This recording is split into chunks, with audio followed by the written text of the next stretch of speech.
What is up, Pitt fans? Welcome to another edition of the PG Pitt Show brought to you by FanDuel. I'm Stephen Thompson. That's Abby Schnable. We cover Pitt athletics for the Pittsburgh Post-Gazette. And as soon as Abby and I are done recording this video, I'm hopping in the car for a long but I think an enjoyable drive down to Chapel Hill, North Carolina, ahead of Pitt UNC tomorrow afternoon. And Abby, I think North Carolina is going to be a heavy favorite tomorrow, but it seems like there's a little bit of hope brewing for the Panthers, not just because they put some encouraging things on film on Tuesday against Duke, but pretty big injury situation for the Tar Heels right now. Yeah, I mean, Caleb Wilson, UNC or North Carolina's leading scorer, 19.8 points per game, top rebounder, 9.4. He's pretty much everything for them. I mean, he has a great supporting cast, but that's a huge hole. They're going to have to redistribute shot attempts, rebounding duties, and it's just going to look different than what we've seen from North Carolina all season. I'm not saying that means straightforward path for Pitt to win, because Pitt is still a significant underdog. That, like I mentioned, the supporting cast behind him of Henry Vassar, Seth Trimble, you can go down the line. They're still very talented, and they have recently played a full game with him injured and only lost by single digits. So, it's become a better chance for Pitt, but I wouldn't say it's 100% Pitt is going to be able to do it. I think their best bet is if they can turn this into a rebounding and a half court game. They've got a puncher's chance. It turns into pace and shot making. Carolina still has too much talent, but based on what we saw on Tuesday, Pitt could make it really interesting. Yeah, I think so too. I mean, you just think about how important Caleb Wilson is to everything that North Carolina does. I mean, not only you mentioned the scoring, but he also just takes such a high volume of shots. Like he takes close to 30%, or a little bit more than a quarter of their shots, and he's really efficient when he does it. There's good reason for it, but their best rebounder in just about every sense, their most complete rounder, but also a really good defender as well. Tons of deflections. I believe he's fourth in the AC, sixth in the ACC actually in blocks. If I looked it up before we hopped on, so like you said, there's just so many different things that everyone is going to have to scale up to do. One of the advantages I think for Pitt in this game is that Caleb Wilson draws a ton of fouls, like draws close to 7 a game.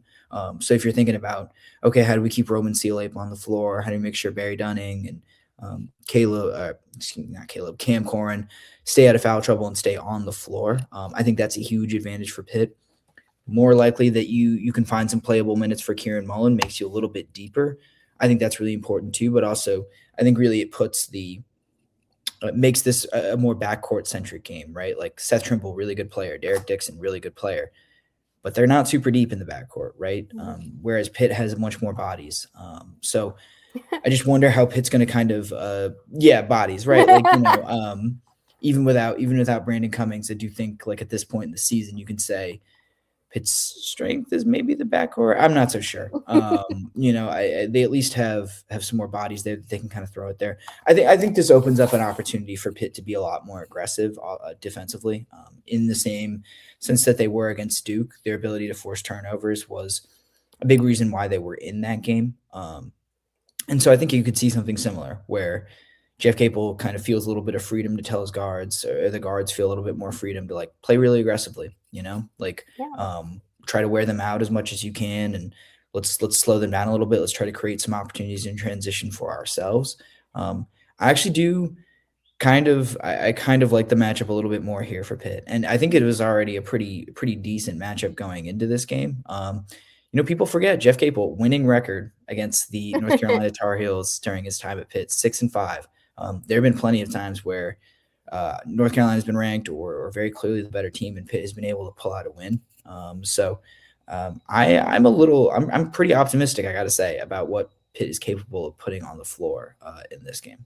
I think if Pitt can really, hit threes too, I think that would be huge, because North Carolina isn't the best 3-point defensive team. I say they're still top 15 in the team in the nation, so they're going to be, better than Pitt. But they allow, their opponents are shooting just about 34% from beyond the arc. And after Pitt's, first half against Duke, where they were just hitting threes, their percentages weren't great, but I mean, they hit 7 threes in that half, or maybe the game. I forget the stats at this point. But teams are just averaging 7.9 against North Carolina. So, I'm looking to see, threes from Roman, from Barry Dunning, from heck, if you can get Noyes and Mercedes, active in that changes things too. And I know it's hard when you think, Pitt's without its leading scorer and Brandon Cummings, but they've been without their leading scorer before. And yes, North Carolina is a better team than a lot of those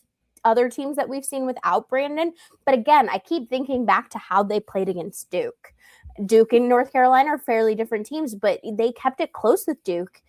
And yes, Duke was missing one of their better players too, but not their star. And so it just, I don't know, it opens up a lot of opportunities for Pitt. And, they want to win. And if you see that, like, hey, Caleb Wilson's out, this opens our opportunities, I feel like that's just a little bit of extra motivation as well, which tends to, make a fairly big impact, especially when you're this Pitt team who just hasn't been able to get a win lately. And like you said, recent success, especially, I mean, even down at Chapel Hill, recent success. So it's not out of the realm of possibilities. I just think that Pitt needs to be on top of it and for a full 40 minutes, and which is rare for them. So you mentioned the 3-point defense for North Carolina. Not a particularly strong team defending the three. It gets even worse when you isolate conference play for them. They are allowing ACC teams to shoot 40.2% from three in conference play. That's the worst rate in the league. The other thing is they don't force a ton of turnovers either, and so that leads to them having, at least according to KenPom, adjusted defensive efficiency. They're 12th in the league in conference play. So there will definitely be some opportunities. I mean, they're scoring a lot. They're really efficient offensively in conference play. That completely changes with Caleb Wilson out there. But, I completely agree with you. There will be opportunities for Pitt to put up some points. When you take out, Caleb Wilson, their best interior defender, just a lot of things are going to open up for Pitt, I think, in this game with Wilson out. I can't recall which game UNC has already played without Wilson. I mean, he played, I believe, all of the, if not most of the Miami game, which they lost on, was that Tuesday night, Monday night? I think it was Tuesday night. Because he went out, but came back in and played the rest of the game with the fractured hand. Yeah, and there was some controversy. I think, like, people were, like, dissecting every word of Hubert Davis's press conference in the aftermath. Like, he was, because Davis, like, denied that he was hurt. First of all, he was just like, oh, he just got taped. And then, you come out and you say he's out indefinitely. We have no timetable for his return. Those are two very different things. But yeah, he did finish that game, I believe. But there was clearly something going on. My point being that they do not still have a ton of experience playing without him, right?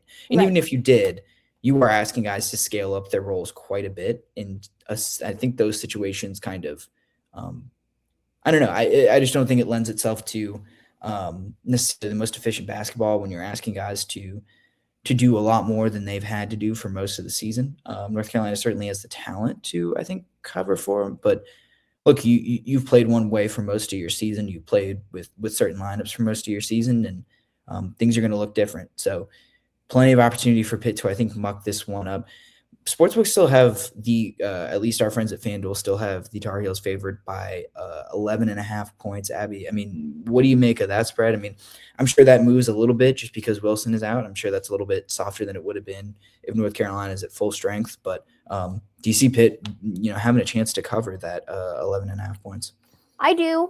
Pitt has played spoiler to a lot of bettors this season. I know this. I don't bet, obviously, but my dad has really gotten into it lately, and I swear every time he calls me the next day and he's like, I need to stop betting on these guys because they always seem to cover. And so, I like it for them, especially when you consider Wilson's out. I don't necessarily think Pitt's going to pull out the win, but I do think we're going to have an interesting and closer game than a lot of people realize. I said before this recent kind of 5-game stretch, starting with, I believe the Clemson game? Yep. Yeah, I think we'll start with the Clemson game. Pitt played 5 games, 4 of them were ranked opponents, and then you have a really good SMU team right in the middle there. And I said to myself, this team's going to win one of these games.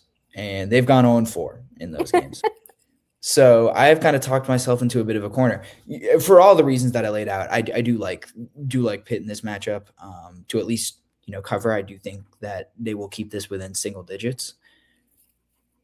But I think I have to call my shot here. I think they're going to win. Okay. I think they're going to shoot and make an ungodly amount of threes.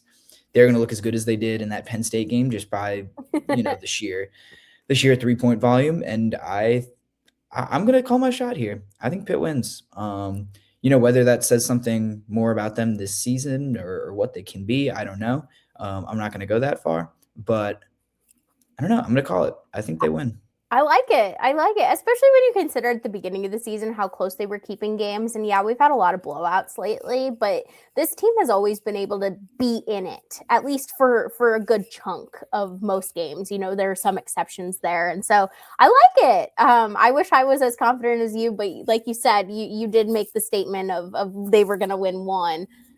And so, I hope you're right. We got one left. Got one left. So. One more left. And that'd be awesome too. Like, you got to think with as much just, negativity there is around, from the fans right now around this program, a win like that would be just exciting for the team, for the fans. And again, I'm not saying it's going to happen, but yeah, getting a ranked win right now, I think would be huge for this fan base.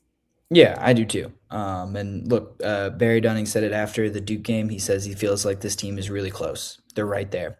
And I'm with you, Barry. I believe you. And so I'm calling my shot. I think Pitt wins, and I will be there to see it if they do. Whatever happens, I'll be down there in North Carolina delivering you guys some coverage. So make sure that you like this video and subscribe to PG Pitt on YouTube so you're not missing a thing, and then follow all of our written work at post-gazette.com. Appreciate you guys joining us for this video, and we will see you next time.